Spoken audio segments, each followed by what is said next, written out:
orang sakit sudah tidak bisa melaksanakan sholat, terus meninggal, kok sholatnya ada yang mengganti dengan beras.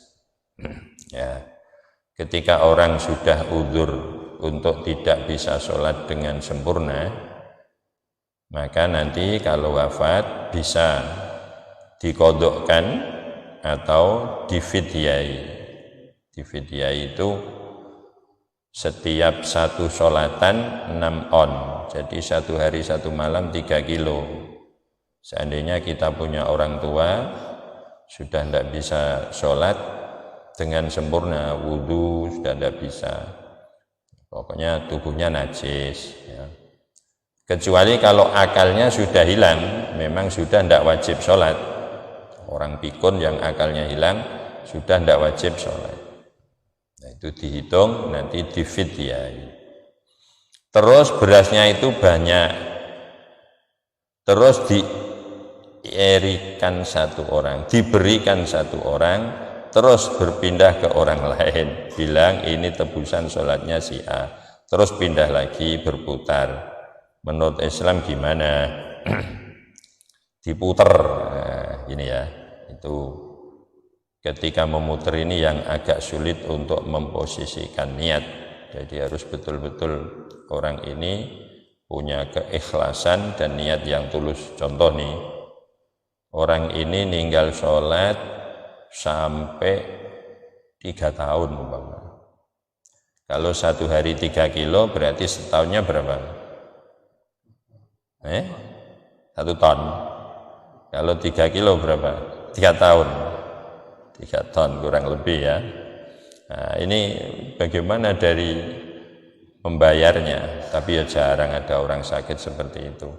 Ini jangan dianggap begini loh, orang sholat rapopo ngersok mati dijoli beras. Tidak begitu, tidak begitu. Tidak sholat ya dosanya besar. Kalau masih hidup harus qadha. Ini orang yang sudah udzur, tidak bisa sholat dengan sempurna, padahal akalnya masih. Ya. Kalau dia masih bisa suci, akalnya masih wajib sholat dan bisa sah. Karena sholat itu kalau tidak bisa berdiri ya pakai duduk, kalau bisa duduk pakai berbaring. Asal akalnya masih bisa, tetap bisa sholat. Tapi yang jarang kan ketika sudah sakit kan untuk sucinya itu yang sulit. Ini jangan difaham seperti tadi ya. Orang sholat rapopo, so mati dijoli beras. Lu ndak seperti itu, ndak seperti itu. Dosanya satu saja besarnya, ada karuan dosanya. Ini bagi orang yang tidak bisa sholat. Nah, terus seandainya itu 1 ton lah, umpama 1 ton. Keluarga sama sekali tidak mampu. Sama sekali tidak mampu. Ya, hanya punya beras 20 kilo atau 10 kilo. Kadang kan di model seperti ini tapi anak-anaknya kaya. Nah, itu artinya ya menghelah. Mau anaknya beli beras 10 ton kuat kok untuk menebus sholatnya orang tua. Lah kok diputer itu buat apa? Nah, ini seandainya memang keluarga itu betul-betul tidak. Assalamualaikum warahmatullahi wabarakatuh. Assalamualaikum warahmatullahi wabarakatuh. Allahumma shalli ala sayyidina Muhammad wa ala ali sayyidina Muhammad. Buya yang semoga selalu dimuliakan Allah Subhanahu wa taala, bila orang tua meninggal dan waktu hidup suka meninggalkan sholat, apakah bagi anak bisa melakukan sholat qada untuk orang tuanya? Baik, yang pertama adalah semestinya tidak ada dari kita itu mati punya utang sholat. Sebab sholat itu wajib bagi siapapun yang berakal. Caranya saja berbeda-beda antara orang dengan orang. Jika Anda bisa berdiri maka Anda harus berdiri. Nggak bisa berdiri ternyata boleh duduk. Nggak bisa duduk boleh baring. Nggak bisa baring boleh telentang. Mau ibu sholat telentang? Sakit dulu sana, parah baru sholatnya telentang kalau mau. Sampai nanti menggerakkan pelupuk matanya, isyarat. Sampai yang terakhir adalah menjalankan sholat di dalam hatinya. Nggak ada alasan meninggalkan sholat selagi masih ada akal sehat. kecuali orang sudah akalnya tidak sehat. Rufi al-qalam, tidak akan ditulis amal buruk orang yang sudah diangkat akalnya oleh Allah. Baik, aslinya seperti itu, cuman tidak semua orang mampu mengerti yang demikian itu. Tiba-tiba ada orang meninggal dunia punya utang sholat, sudah apapun bentuknya terjadi, dan ini banyak. Bagaimana? Apakah boleh tadi diapain? Dikodok oleh anaknya, ahli warisnya? Jawabannya adalah jawaban yang pertama yang dikukuhkan, bahwasanya jika ada orang tua meninggal dunia maka tidak usah dikodok oleh anak-anaknya. Ini pendapat yang pertama dan dikukuhkan dalam mazhab Imam Syafi'i, sebab tidak ada kodok solat oleh orang lain. Ini pendapat yang dikukuhkan. Jadi lalu bagaimana? Orang tua saya punya hutang solat, doain saja semoga Allah mengampuni. Ini pendapat yang pertama yang dikukuhkan. Kemudian ada pendapat yang kedua lagi di dalam mazhab Imam Syafi'i, bahwa pendapat yang kedua, kalau ada orang tua punya hutang solat, maka pendapat yang kedua dibayarkan fidyah. Ini para ulama menyamakan dengan puasa. Jadi kalau ada orang tua mati dalam keadaan punya utang puasa, maka dibayar dengan fidyah. Maka solat ini, solat pendapat yang kedua dalam urusan solat disamakan dengan pendapat pertama dalam urusan puasa. Maka boleh, kalau ada orang meninggal dunia kok punya utang solat, maka dibayarkan fidyah oleh anak-anaknya. Bayar fidyah itu adalah satu solat satu mud, satu solat satu mud 6,77 on. Kemudian ada pendapat yang ketiga. Pendapat yang ketiga ini disamakan dengan pendapat yang kedua dalam masalah puasa. Biarpun pendapat puasa ini ada yang mengatakan pendapat kedua dalam puasa ini menjadi pendapat yang pertama.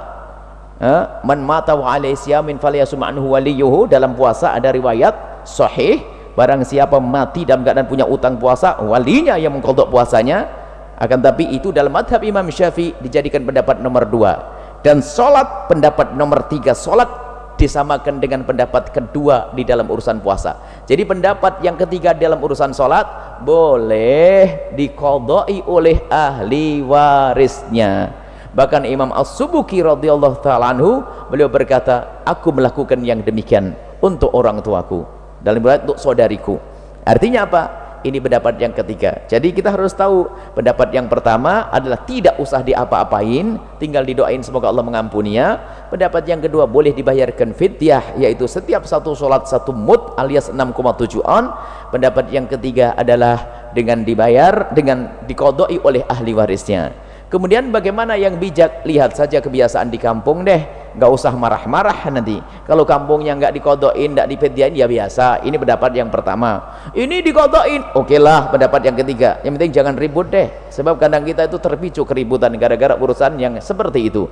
Yang tidak disolat, tidak dikodoi, sah dan benar, nggak ada masalah. Bahkan itu pendapat yang nomor 1. Nah, kemudian mana yang tepat? Yang paling sesuai deh. Kalau nggak punya duit jangan dibayarin fidyah dong.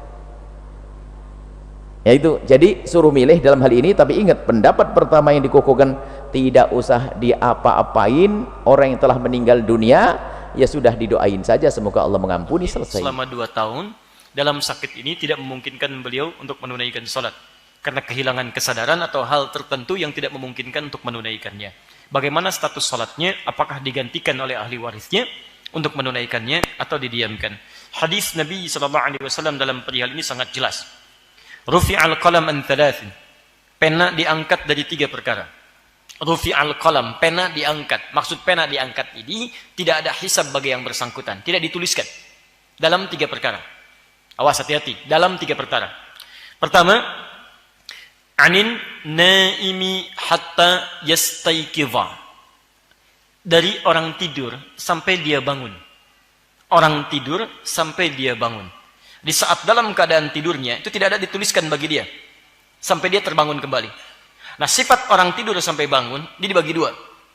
Pertama, dia bangun dalam keadaan masih hidup. Kedua, dia bangun dalam keadaan meninggal. Maksudnya sudah tidak ada kehidupan bagi dia dalam keadaan meninggal dunia, dan kehidupannya berlanjut di alam kuburnya. Paham di sini? Baik. Dalam keadaan dia bangun dalam keadaan masih hidup, ini pun dibagi 2 lagi. Pertama, dalam hal yang standar. Misal ketiduran, bangun pada waktu tertentu. Misal antum tidur jam 10 karena capek luar biasa, bangun jam 7. Sementara waktu subuh jam 4 lewat 10. Nah, ketika antum bangun dari tidur itu, waktu jam 7, sudah lewat subuh. Nah, waktu yang subuh antum itu nggak dituliskan. Antum udah dibangunkan, susah bangun dan sebagainya, itu nggak dituliskan. Ya, maafu anhu di situ. Nggak ada tulisan bagi dia. Tapi ketika antum bangun, maka waktu sholat antum ada pada bangunnya. Jelas ya? Ada pada bangunnya. Jadi begitu dia bangun, jam 7, itu sholat subuh baginya. Paham sampai sini? Jadi bukan berarti waktu subuhnya nggak ada bagi dia. Dia begitu ketiduran bangun jam 7. Alhamdulillah, nikmat dari Allah. Bukan. Bukan. Nikmat antum dalam tidur. Bangunnya ganti sholatnya. Jadi waktu sholat orang tidur itu pada saat dia bangunnya. Begitu dia bangun, pada saat itu sholatnya ditunaikan oleh dia. Paham sampai sini? Baik. Kemudian yang kedua, teman-teman sekalian, pada orang yang tidur dan dia tidak bangun lagi dalam keadaan hidupnya. Di kemudian dia meninggal dunia, selesai saat meninggalnya, pada saat itu kehidupannya beralih di alam kubur. Hidupnya kembali di alam kubur. Kenapa saya sebut alam kubur pun ada kehidupan? Hidupnya di alam kubur, bangunnya di alam kubur. Karena ayat Quran mengatakan setiap orang meninggal, dia punya kehidupan baru di alam kubur. Sebagian bahkan dihidupkan dengan penuh ketenangan. Ada di Quran surah ketiga Ali Imran, ayat 169. Contoh ayatnya sampai 171. Ya. وَلَا تَحْسَبَنَّ الَّذِينَ قُتِلُوا فِي سَبِيلِ اللَّهِ أَمْوَاتًا بَلْ أَحْيَاءٌ عِنْدَ رَبِّهِمْ يُرْزَقُونَ. Jangan dikira orang wafat di jalan Allah, wafat seketika, ya meninggal begitu saja, tapi di alam kubur dihidupkan lagi oleh Allah untuk menerima nikmat-nikmat ke alam kubur saja. Dia nggak ada pekerjaan lagi, cuma nikmat aja. Nikmat, indah semua diberikan. Farihina bima atahumullahu min fadli. Dia gembira dengan semua pemberian Allah Subhanahu wa taala kepadanya. Bahkan saking gembiranya, teruskan saya lompat ke ujung ayatnya, wa yastabshiruna billadzina lam yalhaq. Enak dibandingkan kehidupan kamu di situ. Makanya anak-anak di Palestina, para syuhada di Palestina, para mujahid di Palestina itu kalau ada yang meninggal, maka kerabatnya itu bukan nangis, sedih dan meratapi, bukan. Tapi mereka membuat manisan, dia bagikan kepada teman-teman sekitarnya. Alhamdulillah, keluarga kami sudah ada dalam kehidupan yang lebih baik. Mudah-mudahan kami bisa menyusul dengan itu. Kami bisa menyusul dengan itu. Masya Allah. Makanya cita-cita anak-anak kecil di sana itu bukan ingin mendapatkan urusan-urusan dunia. Pernah satu kali saya dikisahkan dari seorang Indonesia pencerita datang ke sana, hadir ke 150 anak TK. Begitu ditunggu, ternyata mereka sudah siap. Datang, begitu mau cerita, sudah siap berbaris. Diajukan 3 pertanyaan. Siapa yang mau jadi presiden? Tidak ada yang angkat tangan. Siapa yang mau jadi pemain bola? Laki-laki malu-malu sebagian angkat tangan. Kecil-kecil. Siapa yang mau jadi dokter? Yang perempuan malu-malu angkat tangan sebagian. Perhatikan pertanyaan yang paling inti, yang keempat. Siapa yang mau jadi syuhada? Siapa yang mau jadi syuhada? Masya Allah. Tidak ada yang angkat tangan. Semuanya berdiri. Semuanya berdiri. 150 anak TK. Semuanya berdiri mengepalkan tangannya. Nahnu syuhada. Nahnu syuhada. Kami syuhada. Kami syuhada. Kami akan wafat dalam keadaan syahid. Kami akan nyusul paman kami. Kami nyusul ayah kami. Kami nyusul keluarga kami. Anda bayangkan. Nilai-nilai kemuliaan itu sudah ditanamkan dari sejak dini. Jadi kalau Anda tanamkan nilai kebaikan pada anak-anak Anda dari sejak kecil, berkata yang baik-baik, kerjakan yang baik-baik, telinga dengar yang baik-baik, bawa ke rumah acara yang baik-baik, yang ditonton yang baik, yang didengar yang baik, maka anak itu pun akan terbiasa pada yang baik-baik. Maka itu diantara gambaran-gambarannya. Ada orang saat hidup bercita-cita untuk meninggal. Silahkan, ada orang hidup bercita-cita untuk meninggal. Tapi lawannya ada kehidupan yang buruk. Orang meninggal pengen balik lagi. Ada.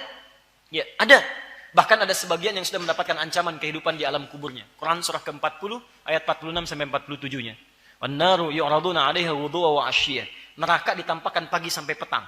Yaitu contoh untuk Firaun. Jadi begitu masuk ke alam kubur, neraka ditampakkan pagi sampai petang. Neraka aja. Contoh gini. Antum tidur di dunia nih. Mimpi buruk, bangun enggak? Bangun.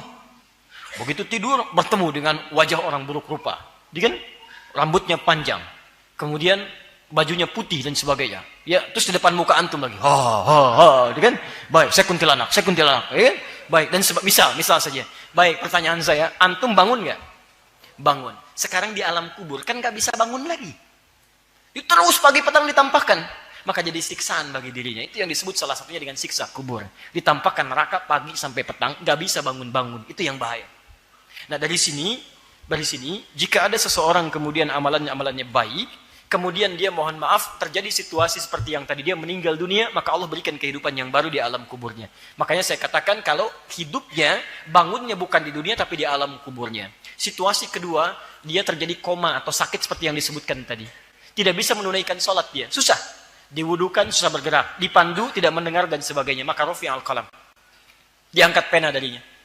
Sampai kemudian meninggal, maka antara sakitnya sampai dengan wafatnya tidak dihukumi bagi dia dari sejak sakit sampai meninggalnya. Di salatnya ma'fu anhu, tidak dihukumi bagi dia. Puasanya ma'fu anhu, tidak dihukumi bagi dia. Walaupun puasa bisa diganti dengan fidyah. Bisa diganti dengan fidyah. Di fidyah diberikan. Dalilnya Quran surah kedua ayat 184 sampai 185-nya. Tapi untuk salat maka tidak ada kewajiban qada bagi anaknya. Tidak ada kewajiban qada bagi anaknya. Ya, karena sholat termasuk ibadah personal yang ditunaikan oleh seseorang, dan dalam Al-Quran sifatnya mengikat untuk setiap diri ditunaikan, tidak bisa diwakilkan. Beda dengan puasa, beda dengan zakat. Karena sifat puasa, sifat zakat itu berbeda dengan sifat sholat.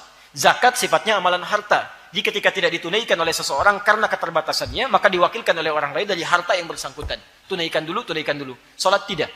Ya, puasa lain. Karena puasa juga terkait dengan aktivitas makanan dan minuman serta ibadah yang bisa diturunkan. Bisa diturunkan. Karena itu ketika ada seorang meninggal dunia, kemudian belum sempat menyempurnakan puasa, anaknya berkata kepada Nabi, "Ya Rasulullah SAW, ibunda saya meninggal sedangkan puasanya belum sempurna. Boleh nggak saya berpuasa untuk dia?" Kata Nabi, "Kerjakan." Boleh, nggak ada masalah. Tapi sholat tidak.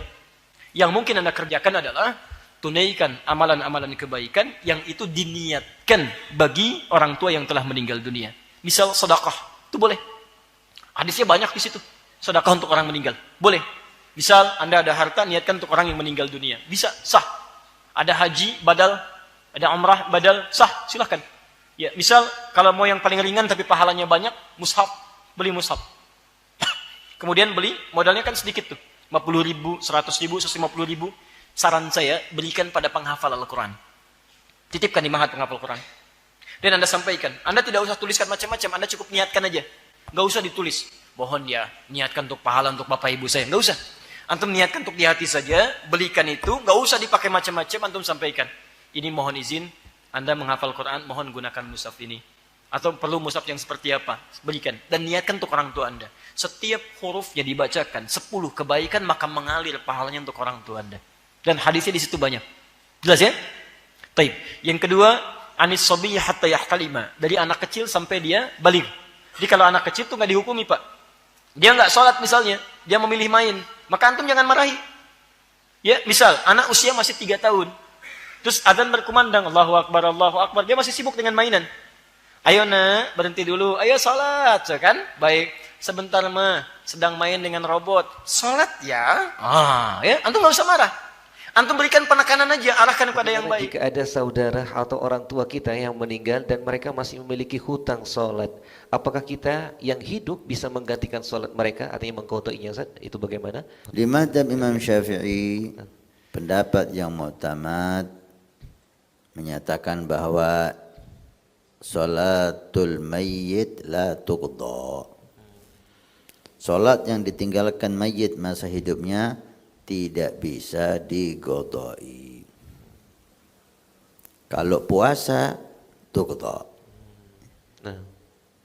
Puasa tuqda.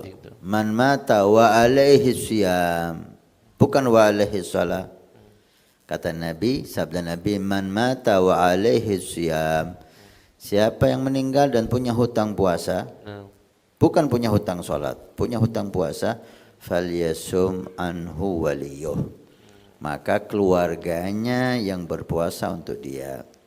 Walaupun ada pendapat suruh milih puasa dengan mengganti puasa yang sudah meninggal dengan puasa, atau mengganti puasa orang yang meninggal dengan makanan pokok, beras setiap 1 hari 1 mud, yaitu 7 on. Kalau 10 hari ya 70 on atau 7 kilo ya. Kalau 10 hari enggak puasa maka 70 on atau 7 kilo. Tapi kalau sholat enggak ada. Udah selesai. Kenapa? Karena kalau puasa itu kalau dia tidak mampu, kalau dia sakit, boleh dia tidak berpuasa. Nah, Bisa digodok di waktu yang lain. Kalau nggak sempat godok dia meninggal, baru walinya, keluarganya menggodoi atau membayar dengan fidyah atau mud. Tapi kalau sholat, nggak ada orang boleh meninggalkan sholat. Posisi sakit, sholat dalam keadaan sakit. Gak bisa wudhu, tayamum. Gak bisa berdiri, duduk. Gak bisa duduk, terlentang. Gak ada orang boleh meninggalkan sholat dalam keadaan apapun. Maka jika dia meninggal masih punya hutang sholat, berarti ini maksiat dosa. Gak bisa digantikan. Tapi ada sebagian ulama, mereka menggodoi sholat keluarganya. Apakah boleh mengikuti ini Habib? Ya silahkan. Tapi jangan Anda menyatakan sunnah. Gitu. Anda boleh mengikuti karena dia ulama, silahkan. Tapi jangan dikatakan sunnah menggodoi sholat orang yang sudah meninggal. Lah. Tapi kalau puasa, iya. Sunnah untuk kita godoi. Falyasum anhu waliyuh. Atau membayar fidyah. Kalau sholat tidak sunnah, tidak dianjurkan, tapi ada ulama yang melaksanakan. Siapa yang ingin mengikutinya, silahkan, nggak ada masalah. Dia ulama. Bismillah. Apakah solat difidyahkan? Kalau bisa seperti apa? Solat bisa ditebus pakai beras. Loh, nanti kalau di-upload kena fitnah lagi nih. Somat membolehkan solat ditebus pakai beras. Saya makin takut aja ceramahnya. Ada namanya Imam Syafi'i. Ini ceritanya agak panjang nih. Imam Syafi'i tidak menyamakan, biar mudah ngingat. Kata Imam Syafi'i, siapa yang bernazar mau iktikaf 10 malam. Saya bernazar iktikaf 10 malam di Masjid Agung At-Taqwa Kutacani. Meninggal dia, maka ahli warisnya membayarkan 1 malam 1 mud 7,5 kilo satu malam. Kata Imam Syafi'i. Meninggal Imam Syafi'i, datang Imam Al-Baghawi.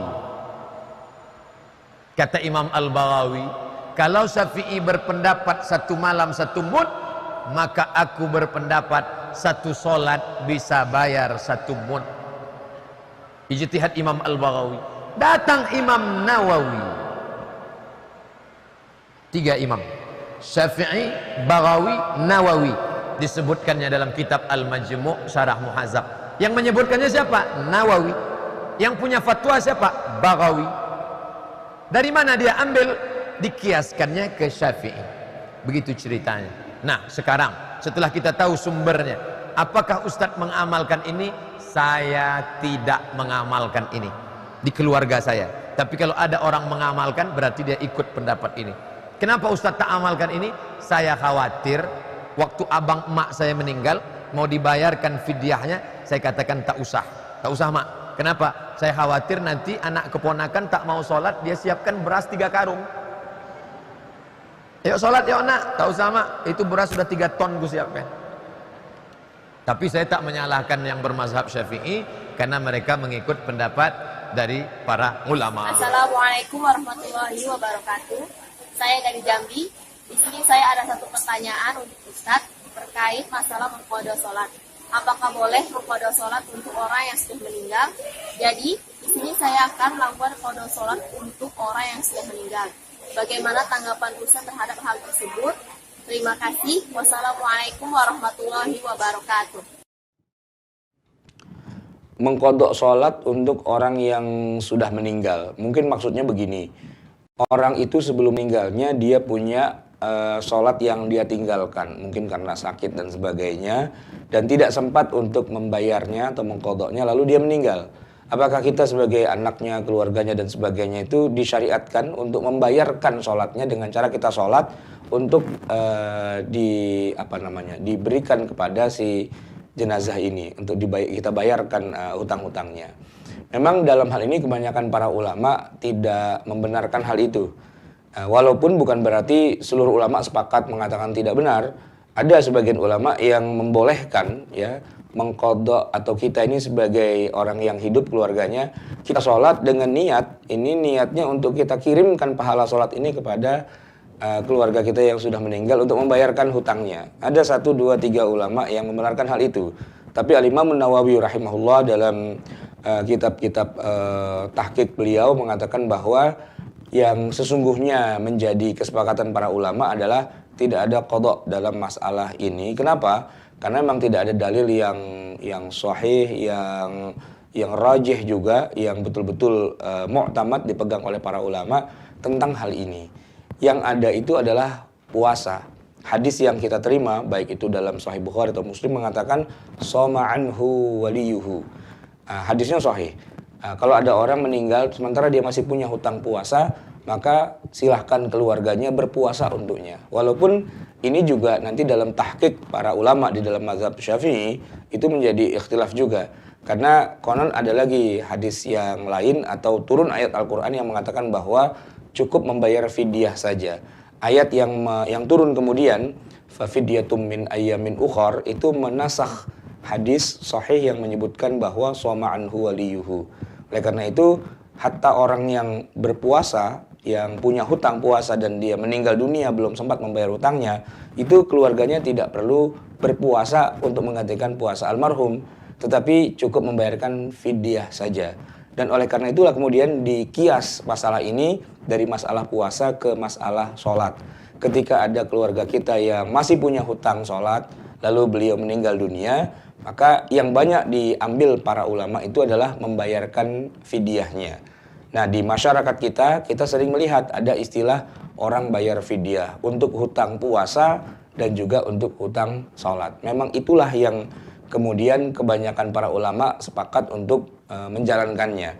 Hutang puasa, hutang sholat yang dimiliki oleh seorang mayit yang belum sempat membayarkannya, maka keluarganya membayarkan fidyah untuknya. Walaupun ini bukan ijma', walaupun demikian masih ada 1-2 ulama yang membolehkan, termasuk yang membolehkan berpuasa untuk orang tuanya atau sholat menggantikan hutang sholat orang tuanya. Ini masalah ikhtilaf, walaupun jumhur ulama kebanyakan mengatakan bukan dengan sholat, tetapi dengan membayar fidyah.